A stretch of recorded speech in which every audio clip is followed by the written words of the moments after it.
Welcome to Carbon Clarity, the podcast for the carbon curious. I'm your host, Kev Cooling, founder and MD of Hut22, and today I'm thrilled to be joined by Brian Eversham, CEO of Bedfordshire, Cambridgeshire and Northamptonshire Wildlife Trust. Hello, Brian. Hello, good morning. How are you doing? Very well indeed. Feels like spring, looks like spring out there at the moment. It does. Where are we? 3 days into meteorological spring and the weather is delivering at last. It is. So what I love to do, Brian, to start with, is just give everybody listening a bit of a potted history about you, your career, and how you got to where you are today. Right. Well, it goes back to my early teens, growing up in South Yorkshire. I happened to be growing up next to the two largest peat bogs in lowland Britain, Thorn and Hatfield Moors, just to the north of Doncaster. My father worked for the peat company that was destroying the sites. So getting interested in wildlife, there's a bit of a family tension there, but we found ways through it. And so from the age of about 11 or 12, I spent most of my free time rambling in the countryside and seeing some amazing places. These were very large sites. Thorn Moors is 4,000 acres with no roads, no footpaths to speak of. So real wilderness, and really got immersed in that.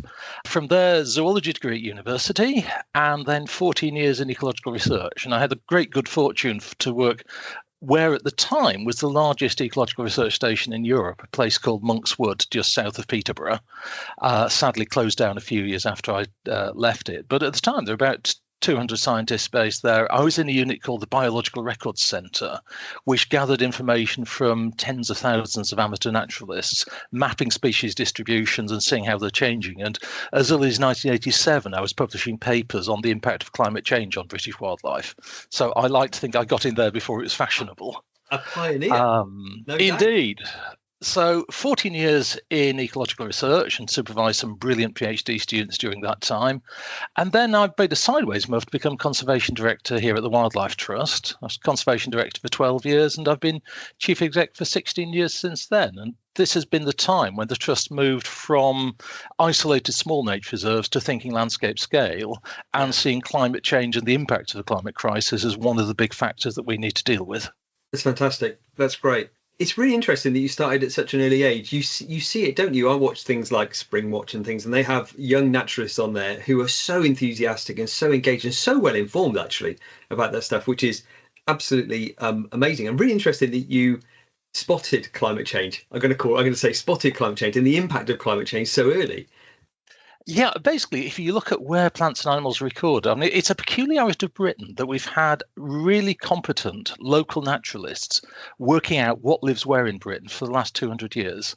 So it's the one place on the planet where we can say with some confidence, this flower grew in Bedfordshire in the 1830s, or this spider turned up on the south coast of England in 1989 and had never been seen here before.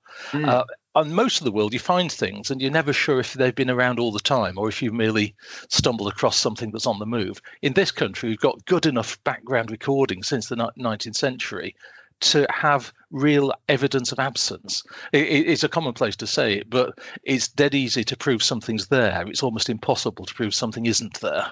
Yeah. Do you know, that's fascinating because it reminds me of Daniel Pauly's principle of this shifting baseline syndrome, where people have kind of quite short-term memories. So things don't seem very much worse than yesterday or the day before. But over time, of course, there's this slow degradation of nature that's happened. And it's quite interesting that we've got such good records and we can say with some certainty that something was there previously but is now not, which is great. And that leads me on, I suppose, to the first thing I wanted to talk about, which was the state of wildlife, the state of nature in the UK.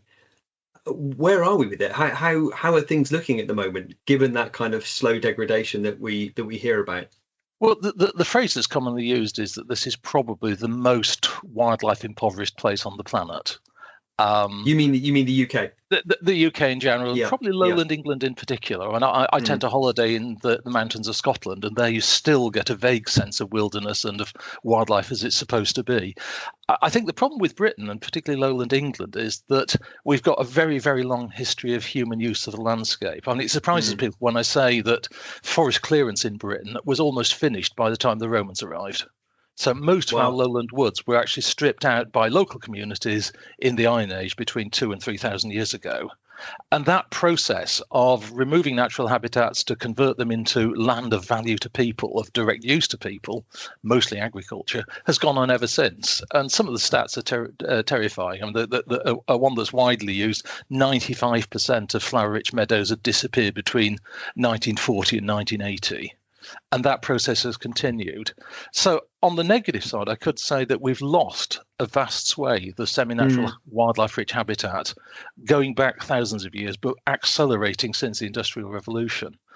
On the positive side, I could say in my part of central England, that process has been slowing down over the last 30 or 40 years. So I joined the Trust in 1997, and at that time, we were fighting something like 10 or 15 planning inquiries a year to defend designated local wildlife sites. And that meant that developers were trying to destroy 10 or 15 wildlife sites a year. Now we're down to maybe one planning inquiry a year where there's a threat to established wildlife sites. Now, some of that is because if you've destroyed enough stuff, there's less stuff left to destroy, which is the negative way of putting it. But I think the other thing is that working with good planning departments in local councils, we've got to the stage where it's not worth a house builder's time to try to build in a place that destroys really important wildlife habitats. They may get away with it, but it's going to cost them a lot of money and a lot of time. So it's easier. And I should say I'm sitting here in Cambourne, so a new town built since the late 1990s, midway between Cambridge and Bedford. And there's more wildlife at Cambourne than there was before house building started. And Cambourne was positioned, it didn't impact on any existing designated wildlife sites. Well, that is impressive. As I understand it, there's about 11% of the UK designated in some fashion to some kind of protected site, but only about 44% of those sites, and I'm getting this data from the State of Nature report, about 44% of those sites is in what is considered favourable condition. And it's interesting, your point about fighting less planning inquiries, and particularly, I just thought, the thought came to my head, does that mean we're just kind of saturated with development? Because actually it's quite a significant amount of land that isn't developed in terms of houses or cities or towns as a percentage. But as you say, I guess a very great majority is some other form of human use, right? Farming, presumably. Yeah, I think the other thing I'd say is that national statistics mask an awful lot of local variation. So that figure of 11% nationally is made up of about 7% average sites of special scientific interest. So that's a national designation, and about 4% of local wildlife sites. A county like Cumbria, including the Lake District, has 19% sites of special scientific interest. So 20%, almost a fifth of that landscape is designated as really important for wildlife. In my part of the world, Bedfordshire, Cambridgeshire, and Northamptonshire, we've only got 3% designated as SSI and another 3 or 4% as local wildlife sites. And oddly enough, that's why this was, I think, the first wildlife trust to move on to landscape scale conservation and to habitat restoration as the way forward. Back in the 1990s, we recognised that with 6 or 7% of decent habitats out there, that just wasn't enough for wildlife to be sustainable. However well managed our nature reserves are, the fact of them being small islands of habitat surrounded by inhospitable wider countryside meant that they were going to lose species that were never going to be able to recolonise. So for the last 25 years, we've been pushing for larger nature reserves and a better connected landscape. And at long last, central government seems to hit on the same idea. Oh, well, that's good. And is that since the change in government, particularly? No, I mean, it's slightly frustrating. Nationally, the Wildlife Trust published a report called Living Landscapes, which talked about bigger nature reserves, better managed with climate change in mind, and joined up in the sense of both physically connected through the countryside and reconnected to communities. And that came out in 2003. The last Labour government commissioned a review by Professor Sir John Lawton in 2010, and the Lawton review came out with basically a summary of why conservation wasn't working for wildlife in Britain. And their recommendations were bigger, more, and joined up. Very much the same thing we'd been talking about the previous decade. And the Conservative government in 2010 accepted the Lawton review, but did virtually nothing about it.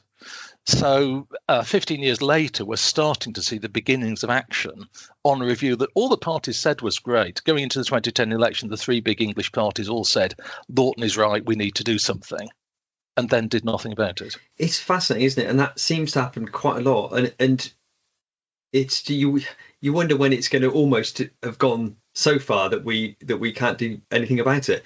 I wonder, just think about that large scale of things. What's your view on this notion of rewilding? I mean, on kind of a landscape scale. I mean, obviously that can't work everywhere, of course, because we're using land for other things in some places. But what's your view of that? How does that fit into a solution? In the Wildlife Trust, we tend to use the word wilder rather than rewilding, because you can have everything can be a bit wilder. Your back garden can be a bit wilder. Your lawn can be mown later, and that's good for wildlife. Rewilding tends to mean landscape scale, so very big locations and little or no human intervention, so let natural processes take over. And that's great if you can work on 5,000, 10,000, 15,000 acres in the uplands. In the lowlands, there are usually more constraints. There are roads, there are houses, there are towns, there are active farmers, which makes it less practicable. And I think the other issue for me is that in our part of the world, in central England, the surviving wildlife habitats are so precious and valuable that we've got to look after those. And there's a tendency for enthusiasm for rewilding and letting nature do its own thing to be seen as a contrast to looking after the special bits. And my sense is we're creating new habitats. I mean, our Great Fen project is going to be 9,000 acres of restored landscape. And a lot of that will be managed very light touch with grazing animals and with water levels. But it's only going to be wildlife rich if we keep the islands of species rich stuff like the National Nature Reserves and the Trust Nature Reserves for those to. The idea is our reserves should be so abundant in wildlife that those species will overbrim our sites and spill out exactly that and colonize the new habitat. So by all means, rewild if you've got the space, make things a bit wilder if you don't have the space, but look after what you've already got. Fantastic. That's a very succinct way of putting it. And you mentioned something there which made me think of another thing I was wanting to talk about, which is it took me quite a long time, I think, to grasp why, beyond nature for its own sake, why nature is important to us, why we should value nature and what it is. Obviously lots of people enjoy going out into what they see as a natural environment, to enjoy being outside, and we get physiological and psychological benefits from doing that, of course. But beyond that, and beyond wanting to conserve a species for its own sake, why is nature, and why should we care about nature? Well, to pick up your first point, I think we underestimate just how important access to nature is to people. There was a Chinese study about 10 years ago now which demonstrated that elderly people who could look out of the window and see the passing of the seasons, something as simple as one tree or a patch of flowers, being able to see that, they stayed living independently in their own homes for 3 years longer than totally urbanized populations who had no access at all to nature. So even just watching it can actually be really good for the spirit and for physical health.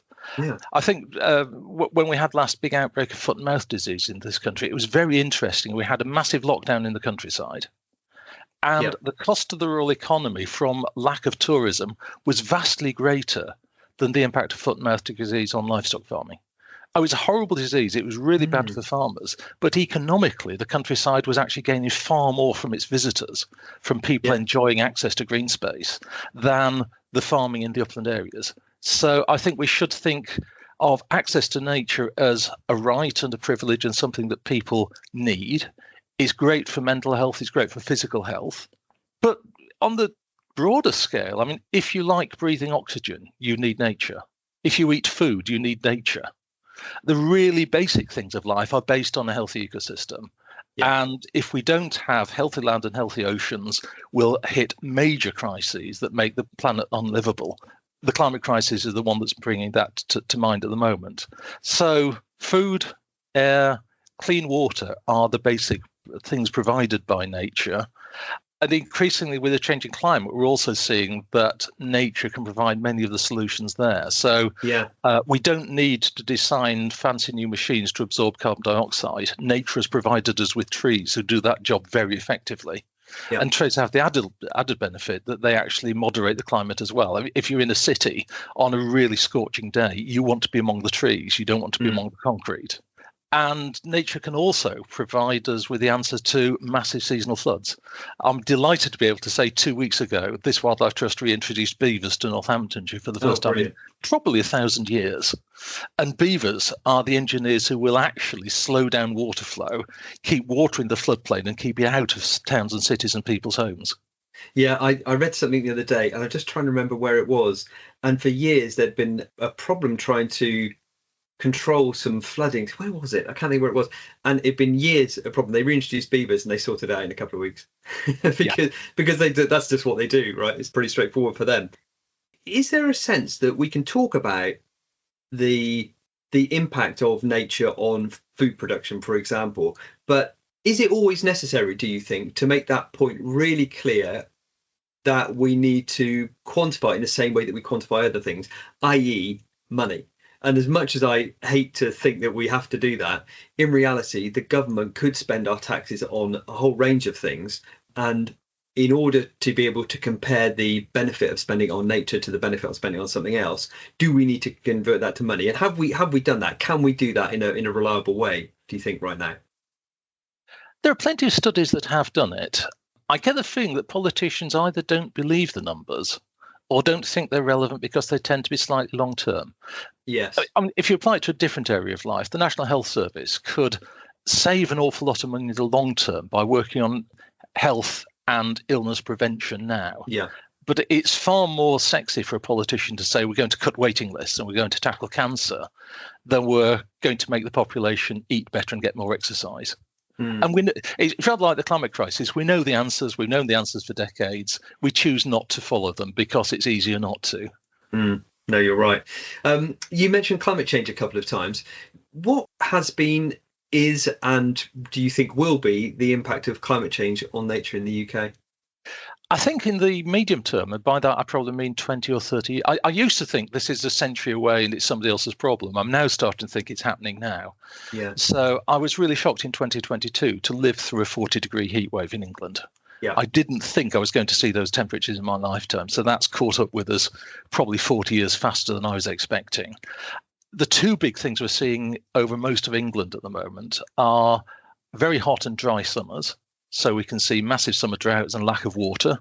That's water for irrigation of farm crops, but it's also going to be drinking water supplies. And we're going to see, I suspect hose pipes will be a thing of the past in 20 years' time because the hose pipe ban will have become the norm. That's the default setting. Yeah. And you only occasionally are allowed to use water for trivial things like keeping your garden alive, which is a shock for most. As a nation of gardeners, I think English are going to really be taken up short when they discover that things they've always taken for granted are no longer ecologically affordable. And the other thing is, and I was rather slow to spot this one myself, we talk about summer droughts and we talk about overall rainfall not changing very much. Obviously, if the summers are getting dry, that implies the winters are getting wetter. Yep. And the last 2 or 3 winters have made me realise that's actually as big an impact. So we're seeing an awful lot of flooding of former crop growing lands. Yep. So many farmers are finding themselves with fields that they've grown crops on for generations that are now flooding 1, 2, 3, 4 times in a winter, which makes the idea of planting cereals in the autumn a complete waste of effort on those particular fields. And we're also seeing things which sound trivial, but actually have a big impact on people's lives. Our local bluebell woods are now so wet and muddy throughout the winter months that we're closing nature reserves to people. Wow, and the kickback from that's been amazing. I mean, we've got 5 or 6 really good woods near Cambridge, and we can't let walkers in between October, November and March, April, because the clay is just so waterlogged. People plough up the paths and then they spread out from the paths, and suddenly a metre-wide footpath is a 10 or 15 metre-wide tranche of mud where the bluebells have been destroyed. Yeah, that's really tough, isn't it? That's a real shock. Yeah, and presumably, I mean, the flooding, you know, things like ground nesting birds are impacted by that, the increased storms and everything, the moving slightly earlier of spring and kind of, you know, the animals not being able to kind of catch up with that and therefore food not being available when they expect it and things like that. The shifting season is a real problem. It gets to the basic physiology of wild animals. As a very rough rule of thumb, insects are very temperature dependent. So if there's a warm spring, insects happen early. Birds tend to judge their breeding season by day length. And this is simply down to the body of the bird. It takes them several months to rebuild their reproductive organs ready to produce eggs. And it takes them a month to find a mate and establish territory, and another few weeks to build nests and get ready. So birds tend to start their breeding cycle more or less on the shortest day in late December. That's the trigger. As soon as day length starts elongating, that's the thing that triggers their bodies to develop to get ready for breeding, which means that come March, April time, they are ready to breed and they are going to lay eggs. They have no choice in the matter. Their physiology has geared them up to lay eggs when they've always laid eggs.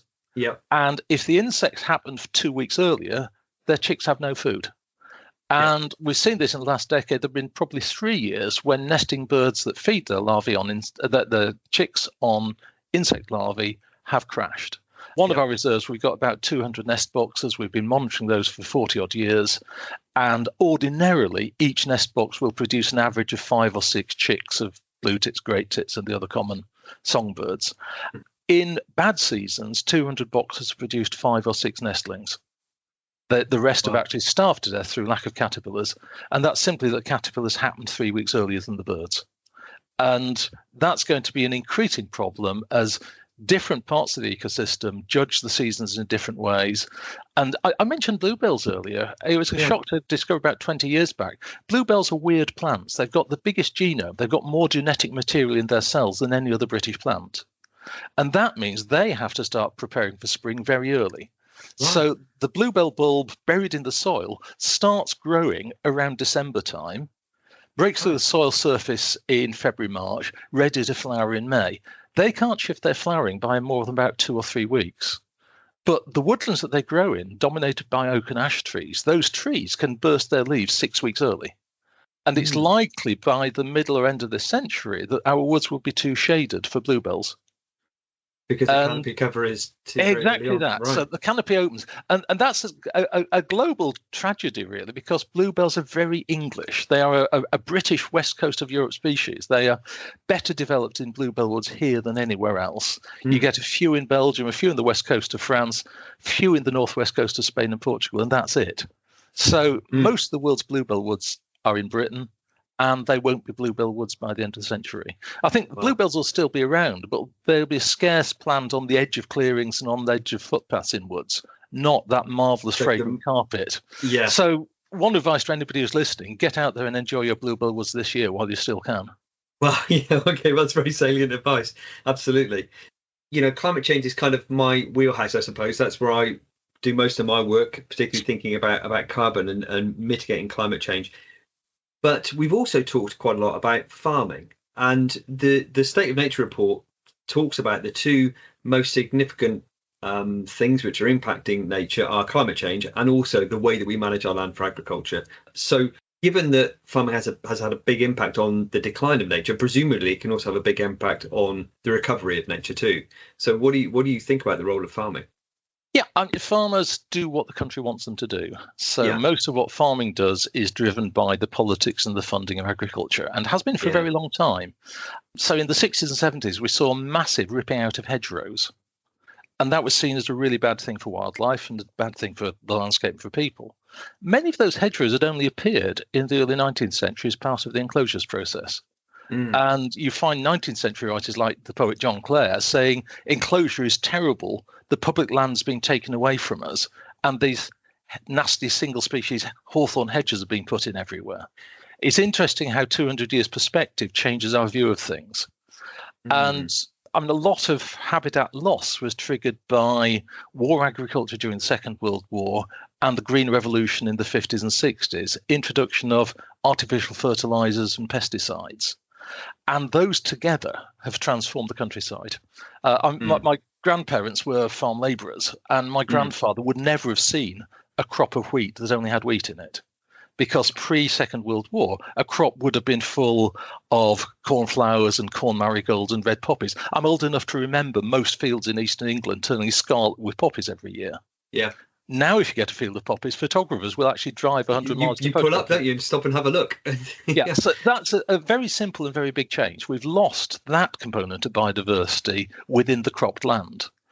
There's every scope in the next 10, 20 years we could actually reverse the process. And some of the stuff I've talked about already sort of ties into this. Yeah. Talk to most farmers, they'll happily admit that 5% of their land isn't really worth farming. They do it because they've always done it. They do it because their neighbours do it. But that land doesn't produce a crop that's worth the input costs of pesticides and fertilizers and labour. So their farm would actually make more money by not farming that 5%. That seems crazy. I mean, you would think that, just from a kind of an economics point of view, why would you do it then? Why would you not do something different with that land? I don't like to say it out loud, but farming is a very fashion-conscious business. And you do what your neighbours do. I mean, you can see this when a new crop comes in. When flax became popular a few years ago, fields all over eastern England went blue with flax because one farmer had done it, so his neighbours thought it must be a good idea, so they'd give it a go. Right. And so it spread. I'm hoping we'll see the same with land use change over the next 5 or 10 years, because I mentioned floodplains. If you're trying to grow crops in a floodplain, the climate is now against you, and you're going to find you're wasting your time sowing autumn cereals or whatever and losing them with the floods. Farmers need a new income stream, and my sense is that a combination, particularly in South and East England, I mean, for me, the Oxford-Cambridge arc is the big looming development pressure. Yeah. The positive side of that could be an income for farmers to actually allow some of their land to be a bit wilder, and that 5% could be the part of the land which becomes biodiversity net gain, carbon storage and flood storage. And those three things together, if a farmer's giving up land to provide the public with benefits, then I think they should be rewarded for it. Yeah. I mean, a really big breakthrough about 10 years ago was when the major insurance companies started funding habitat restoration in the Welsh mountains to prevent flooding in the Severn Valley in England. You probably saw the big floods of Shrewsbury and such places. That's best stopped 30 miles away in the mountains of Wales. And when insurers cottoned onto the idea it was cheaper to restore habitats in the Welsh uplands to prevent flooding of houses in England miles away, I think that, to my mind, is a real turning point. That's a real demonstration of systems thinking, isn't it? And thinking about the problem in a much bigger way than that old classic thing of treating the cause rather than the symptoms. Exactly that. Which is great. And those sorts of the interventions are actually very cheap. In my local wildlife trust in Gloucestershire, I was walking in one of the reserves a little while ago, and I saw the kind of leaky dams that they put in to kind of slow down the movement of that water, and that's so cheap to do, and so effective. You talked about farming being driven by economics and therefore presumably probably politics as well. And of course, we used to have the Common Agricultural Policy, which we don't now, and we've got new kind of schemes. How is that kind of policy landscape shaping up to kind of support farmers to farm in a way that's more friendly to nature? It has the potential to be really useful. I'll confess I was no fan of Brexit. I thought we'd gained a lot from being Europeans. A lot of our best wildlife protections came from the European Union. Yeah. But the one thing Europe did and Common Agriculture Policy did was made it difficult to adapt to local circumstances. And it meant that politicians making decisions about farming were a very long way away. Now, Westminster politicians have to take the blame for everything. They can't blame Europe anymore. Therefore, if agriculture isn't working, it's people in London who are actually responsible. And those MPs, that government can actually make all the decisions they need to. I think the sad thing is that that's coincided with something of an economic crash. We had the crash in 2008. We had the brief crash under the previous government. And we have a government that doesn't believe it can afford to spend. And my worry with agricultural support in this country is that they will actually be spending less money. And the narrative so far has not been very pro-farmer. And I can see the strengths and weaknesses of our current farming system, but it's a great deal better than most of the alternatives. And I'm looking for small tweaks in the farming landscape. I'm not looking for mass changes. And part of that is, I like everybody else, I eat food, and that food has to come from somewhere. And I'd rather it was grown locally if it can be. Yeah, no, absolutely. And talking of, well, actually, before we go on to that, you said some small tweaks to the way farming is done. What sort of thing do you mean? That 5% of land that isn't productive should be used for biodiversity, water storage, carbon storage. And if that's done in the right way, and the two things I've been advocating for a long while are river corridors and ditch corridors being places where we go a bit wilder. Yeah. So if you go for a 50-metre corridor along all our rivers, it's a tiny proportion of the land, but it provides a national connected network. And the other thing I've run past a few farmers they're actually quite taken with is the idea that every farm could do something on its own borders. Yes. This has two benefits. Farmers don't want the general public wandering through their backyard, and I can relate to that. So if you do your wildlife habitats and your public access around the borders of a farm, it's keeping it away from the most sensitive parts of the farm itself. If you've got livestock, you certainly don't want people traipsing through where your livestock are or where your milking parlour is. But the other thing that going around the borders does is it means it joins up. All the borders join together. So you've got the simple geometry. It is you've got a national wildlife network on the edges of farms. It doesn't have to be massive. 5-10 metre strips would do quite a lot to provide that connectivity through the landscape that species need with climate change. Big thing underlying all this is that plants and animals are not going to be able to live where they've always lived, or inverted commas, always lived. When I do a standard talk on climate change, the starting point for me is all of our wildlife is able to respond to climate change. It's moved back and forth from Britain to southern Europe and back again 20 times in the last 3 million years in response to the ice ages. So all of our species are naturally able to disperse long distance in response to a changing climate. The challenge this time is twofold. The temperature's going up from a warm period, which we've not seen for probably 60 million years. And bear in mind, the average species survives for 3 million years. So most of the stuff we see around us has evolved in a period of massive climate change through the ice ages. That's good. Bad news is that none of these species have experienced the temperature regimes we're now heading for.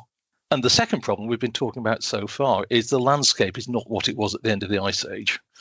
At the end of the ice age, with an awful lot more water stored in the ice sheet, wildlife could walk from southern Europe to across France and the Low Countries, straight across where the Channel or the North Sea is now, straight into central England, and straight across a natural landscape of natural habitats. We've torn that up. We've planted crops. We've built roads. We've built railways. We've built towns and cities. It's now an incredibly fragmented landscape through which species are trying to move in response to a changing climate, and we need to make that easier. And that's where a national wildlife network comes into its own. And we actually have a legal framework for it now. The local nature recovery strategies that government introduced last year, those plans are coming to fruition this year. And that should be the framework where, when funding becomes available from whatever source, it can be put into habitat restoration to build this network. I mean, that's a fascinating idea, and that would be great. And if farmers, as you say, could be rewarded for that, supporting those incredibly valuable ecological services, that would be amazing. One of the other things that's happened relatively recently in kind of the policy landscape, I suppose, is, and I'm edging back into my wheelhouse here, thinking about the built environment, but this notion of biodiversity net gain, recognizing that some development is going to happen, but as a result of that, biodiversity should be gaining. And I also understand that I think maybe I'm right in saying that the wildlife trusts are going to be some of the biggest providers of those solutions. What do you think about the concept of biodiversity net gain? First of all, compensating in one place for something going on somewhere else is part of it, isn't it? Yeah, I mean, the best developers working with the best planning authorities have been doing this for a long time. So I mentioned earlier, I'm sitting here in an office in a village called Camborne. When Camborne was built, it was 40% built, 60% green space. Yeah.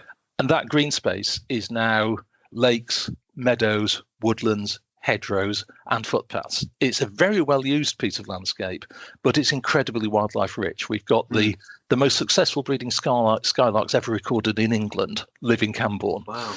I should say that people do the same. It has the highest human breeding rate in Europe. And the planners don't like the description. What did they do? It's essentially a breeding colony for Cambridge City. We're about 8 miles out of the city, and this is effectively a place where families can afford to bring up children. Like most modern housing, it's interesting that the houses come with tiny gardens, and they seem to suit local people because they've got busy lives, they don't have time for gardening. But they've got 220 acres of green space on their doorstep that they can make use of. And far more here than in much older villages in Cambridgeshire, I see kids walking through the woods to school, families cycling around the lakes to the supermarket.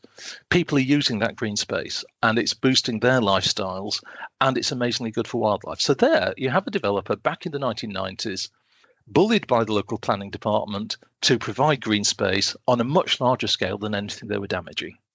So biodiversity net gain has been with us for a long time in the planning system, and it can deliver the goods very well indeed. I could think of 3 or 4 other examples on my patch where a housing development or an industrial development has created vastly more wildlife habitat than it's destroyed. The slight challenge with the government system is I don't think it was ambitious enough. So the law says there should be a 10% uplift in biodiversity. I don't think we measure biodiversity that accurately. My sense is 10% is within the measuring limits of the science. And I'd be much happier if we said a 25% uplift.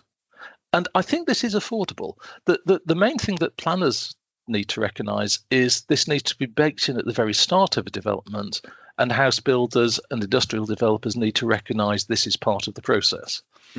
And most the bigger house builders certainly are comfortable with that idea as long as they know it from the start, because they don't want to pay house building land prices for land that isn't going to have houses on it. Yes, I see what you mean. Yes, absolutely. But if you're building a settlement, it's going to cost you £500 million. Buying an equivalent area of farmland to restore to wildlife habitat is actually very, very cheap compared with the cost of the development. I mean, a few years ago, the previous government talked about the Oxford-Cambridge arc, which is still central to the way central government thinking. And they put a value on it, and they reckon development over the next 30 years is going to be £600 billion. Wow. And I did the sums, and if we got 1% of that for wildlife, that would be more than we spent on nature conservation in Britain in the last century. That $6 billion would be 1% of the budget. Doesn't sound a lot, and yet that could be totally transformative. And it's transformative of people's lives as well, because all the people between Oxford and Cambridge would then have access to really rich, inspiring countryside with safe footpaths and loads of wildlife. And it would make it feel a very, very different sort of place. And at the same time, we could go for carbon neutrality and water neutrality, being better at storing water and much better at absorbing carbon. I mean, they're all wins for me. I mean, you know, hopefully that's the sort of thing that will happen. Thinking about people and the benefits that people get from wildlife and nature. I want to just go back to the thing you mentioned about farming and thinking about how much land is in farming use and the fact that 5% of it perhaps is non-productive. And combine that with maybe the last thing I want to talk about for today, which is about what people can do individually to support nature. And I wonder about food, and we all have to eat as well as like to eat.